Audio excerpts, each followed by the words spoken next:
தீண்டத்தகாதவர்களாக பார்க்கப்படும் திருநங்கைகளுக்கு சமூகத்தில் உரிய அங்கீகாரம் கிடைக்க சட்ட ரீதியான நடவடிக்கை தேவை என பல்வேறு தரப்பிலும் இருந்து கோரிக்கை வைக்கப்படுகிறது. அதற்கான நடவடிக்கையை விரைவில் மேற்கொள்ள வேண்டும் என வலியுறுத்தப்படுகிறது. திருநங்கைகளின் சமூக நிலை மற்றும் சட்ட அங்கீகாரம் குறித்த கருத்தரங்கம் சென்னை மயிலாப்பூரில் நடைபெற்றது. நிகழ்ச்சியில் பேசிய ஓய்வு பெற்ற நீதிபதி KN பாட்ஷா, சமூகத்தில் திருநங்கைகள் தீண்டத்தகாதவர்களாக பார்க்கப்படும் நிலை வேதனை அளிப்பதாக கூறினார். ஆண் பெண் பாலினத்தவரை போல திருநங்கைகளும் சமூகத்தின் இயல்பான ஒரு அங்கமாக கருதப்பட வேண்டும் என்றார் KN பாட்ஷா. ஏன் இவர்கள் ஒதுக்கப்பட்டவர்களாக, ஒடுக்கப்பட்டவர்களாக, தீண்டத்தகாதவர்களாக ஆக்கி வைக்கப்பட்டிருக்கிறார்கள்? ஏன் இந்த அவல நிலை? அவர்கள் மனிதர் இனத்தைச் சேர்ந்தவர்கள் அல்லவா? வேறு இடத்தைச் சேர்ந்தவர்களா? அவர்களும் மனிதர்கள் தானே.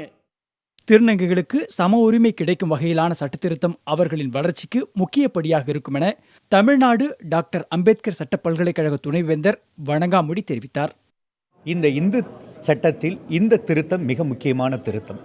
அரசமைப்பில் சமத்துவம் என்று சொல்லப்படுகிறது.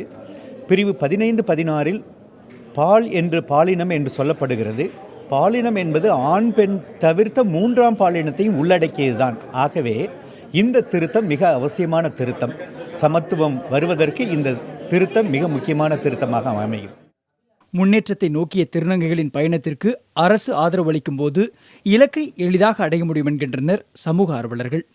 இந்திய அரசியலமைப்பு சாசனம் அனைவரையும் சமமாக பார்க்கும் பொழுது திருநங்கைகளை ஏன் நாம் ஒதுக்கி வைக்க வேண்டும்? ஆண் பெண் திருநங்கைகள் அனைவரும் சமமாக பார்க்கும் அரசியலமைப்பு சாசனம் சட்ட ரீதியாக அவர்களுக்கு பாதுகாப்பு, அவர்களுக்கான உரிமைகளை கொடுக்க ஒரு சட்டம் விரைவில் அமலுக்கு வர வேண்டும். ஒடுக்கப்பட்ட நிலையிலிருந்து விடுபட்டு சமூகத்தின் முன்னேற்றம் அடைய கல்வி, வேலைவாய்ப்புகளில் இடஒதுக்கீடு அளிக்கப்பட வேண்டும் என்பது திருநங்கைகளின் கோரிக்கை. கல்வி அந்த வேலைவாய்ப்பு இதில் எங்களுக்கு இடஒதுக்கீடு வேணும்.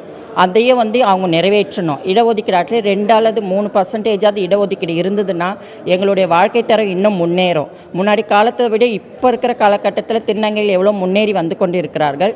இந்த மாதிரியான சட்டங்கள் எல்லாம் வந்ததுன்னா இன்னும் நாங்கள் மேலே முன்னேறி எங்களுடைய எல்லா துறையிலுமே திருநங்கைகள் வேலை பார்க்கக்கூடிய அளவுக்கு முன்னேற முடியும். சமத்துவத்திற்கான சட்டமும் கல்வி, வேலைவாய்ப்புகளில் இடஒதுக்கீடுமே திருநங்கைகளின் வாழ்க்கை தர மேம்பாட்டுக்கும் சமூக அங்கீகாரத்திற்கும் வழிவகுக்கும் என்ற கருத்தே பரவலாக முன்வைக்கப்படுகிறது.